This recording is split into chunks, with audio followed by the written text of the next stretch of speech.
Yo, yo, yo, yo, magandang araw sa inyong lahat mga proudly. Heto na naman ako nagbabalik.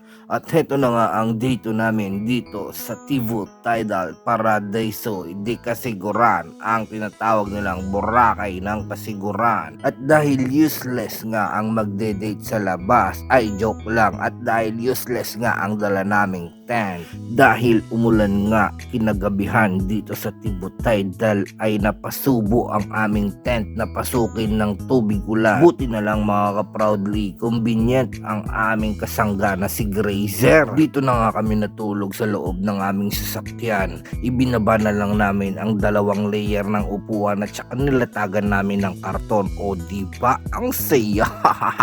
At ayun na nga, gumising na nga kami dito ni Esme at tamang senti. Iniready ko na din ang mga upuan para maupo kami at sasalubungin namin dito ang paglitaw ni Haring Araw dito sa may gilid ng karagatan habang tinititigan ang hampas ng mga alon. At alam nyo ba mga proudly, dito sa lugar na to ay talagang makakapagpahinga ka. Ang iyong utak, ang iyong pag-iisip, ang iyong pangangatawan, super duper relaxing nga.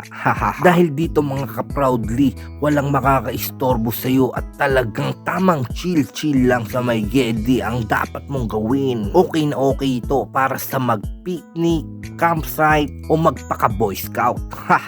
Kaya ano pang hinihintay nyo mga ka-proudly? Tara na, biyahe na. Huwag puro plano, baka matuloy. Makarinig ka pa sa iyong mga kasama na wala akong pera, wala akong panggas, wala lahat. Pero gustong sumama. Pero joke lang yon mga ka-proudly na real talk. Pero dito sa Tivo Tidal, sobrang relaxing talaga. Talagang makakapagpahinga ka ng maayos. Kaya bigyan mo ng oras ang sarili mo mga ka-proudly. Huwag lang basta kung saan mo gagastusin ang dapat gastusin. Dahil para sa sarili din naman natin yung mga ganyang eksena.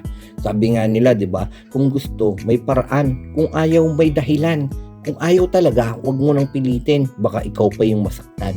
Pero hanggat kayang-kayang gawan ng paraan, sige, subukan ng subukan, huwag panghihinaan. Pwede kang magpahinga, pero huwag kang hihinto. Dahil habang nabubuhay ka, tuloy na tuloy ang problema at mga pagsubok na ating makakaharap. Pero laging tatandaan mga ka-proudly, bigyan oras ang sarili para magsumikap at syempre para maabot ang bawat mga pinapangarap natin sa buhay.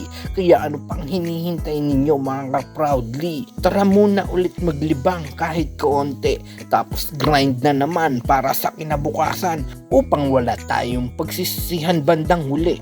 At least nasulit natin ng bawat oras, minuto, segundo na sa atin inilaan ng dakilang tagalikha, diba? Hanggang dito na lang mga ka-proudly. Nasayang ko na naman ang 3 minuto ninyong pakikinig.